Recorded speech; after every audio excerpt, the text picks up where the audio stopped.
नमस्कार। आज हम देख रहे हैं कहानी रात का साया का एक बहुत ही दिलचस्प हिस्सा, बंद दरवाजे का रहस्य। जी हाँ, ये कहानी का दूसरा भाग है जहाँ वो तीन दोस्त हैं, अनन्या, रोहन और मायरा।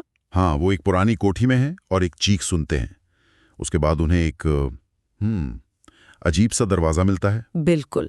तो आज हम इसी हिस्से को थोड़ा गहराई से समझेंगे, किरदारों के जज्बात, कहानी का मतलब। और वो अनसुलझे सवाल जो ये कहानी पीछे छोड़ जाती है। चलिए शुरू करते हैं। कहानी की शुरुआत में ही एक अजीब सा माहौल है। बिल्कुल।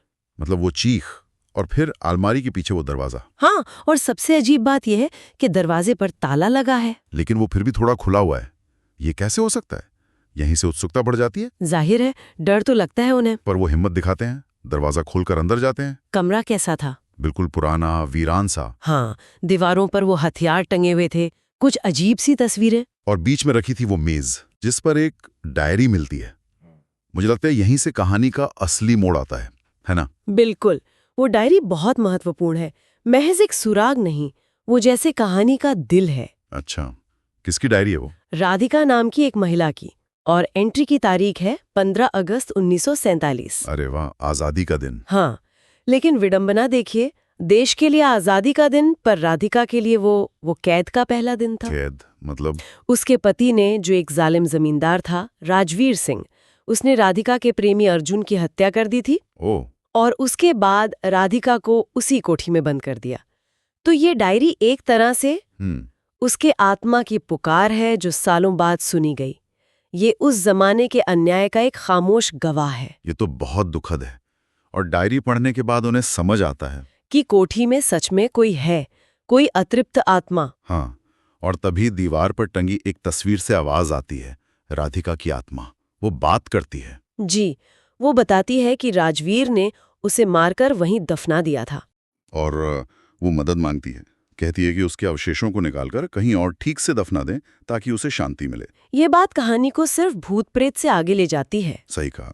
इसमें अन्याय और कैद जैसे मुद्दे भी जुड़ जाते हैं। हाँ, और ये मान्यता भी है ना कई लोक कथाओं में कि आत्मा की शांति के लिए अंतिम संस्कार या अवशेषों का सही तरह से निपटारा जरूरी है। बिल्कुल। राधिका का अनुरोध असल में न्याय की मांग है, मरणोपरांत न्याय। और इससे राधिका का किरदार और भी सहानुभूतिपूर्ण लगता है, उस जगह का दर्द महसूस होता है। तो दोस्त उसकी मदद करने का फैसला करते हैं। मेज के नीचे जमीन खोदते हैं, हड्डियां निकालते हैं। लेकिन तभी दरवाजा जोर से बंद हो जाता है और राजवीर का वो काला साया सामने आ जाता है, डरावना। हाँ, और वो उन्हें धमकाता है। अनन्या फिर वो नमक का घेरा बनाती है जो अक्सर बुरी ताकतों को रोकने के लिए इस्तेमाल होता है। पर यहाँ वो काम नहीं करता। हाँ, राजवीर का साया उस पर हंसता है। नमक क्यों बेअसर हो गया, ये थोड़ा अजीब है। ये असल में राजवीर की नकारात्मक शक्ति को दिखाता है। वो इतना शक्तिशाली है कि सामान्य टोटके, सामान्य बचाव के तरीके उस पर काम नहीं कर रहे हैं। अच्छा। लेकिन फिर जो होता है वो बहुत दिलचस्प है। राधिका की आत्मा एक सफेद रोशनी की तरह वो आती है और राजवीर को पीछे धकेल देती है। बिल्कुल। ये एक बहुत शक्तिशाली दृश्य है। मतलब पीड़ित का अपने अत्याचारी के खिलाफ मरने के बाद भी प्रतिरोध करना। ये सिर्फ भूतों की लड़ाई नहीं रह जाती फिर? नहीं, ये अन्याय के खिलाफ एक नैतिक जीत का प्रतीक बन जाता है। वो लोग किसी तरह कमरे से भागते हैं लेकिन बाहर कोहरा है और राजवीर फिर हमला करता है। मामला अभी खत्म नहीं हुआ। नहीं। इस बार अनन्या अपनी दादी का दिया हुआ ताबीज फेंकती है। और उससे क्या होता है? ताबीज से तेज रोशनी निकलती है और वो राजवीर के साये को नष्ट कर देती है। वाह। अगली सुबह वो लोग राधिका के अवशेषों को सही जगह पर दफना देते हैं। तो ताबीज ने काम कर दिया? ये नमक से ज्यादा शक्तिशाली कैसे हुआ? देखिए, ताबीज यहाँ सिर्फ एक चीज नहीं है, वो पीढ़ी दर पीढ़ी चले आ रहे विश्वास का प्रतीक है, शायद दैवीय सुरक्षा का। हाँ, मतलब एक गहरा स्थापित विश्वास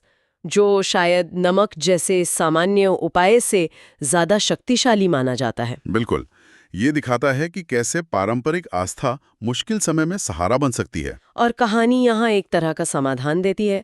राधिका को आखिरकार शांति मिल जाती है। तो इस पूरे हिस्से में हमने देखा कि कैसे एक पुरानी डायरी ने दशकों पुराने अन्याय और हत्या का राज खोला, और कैसे उन तीन दोस्तों ने मिलकर एक पीड़ित आत्मा की मदद की। हाँ, राधिका की, और एक दुष्ट आत्मा मतलब राजवीर का सामना भी किया। अवशेषों को दफनाने और ताबीज के इस्तेमाल से वो फौरी खतरा तो टल गया। हाँ, और कहानी के आखिर में राधिका की आत्मा उन्हें धन्यवाद भी देती है।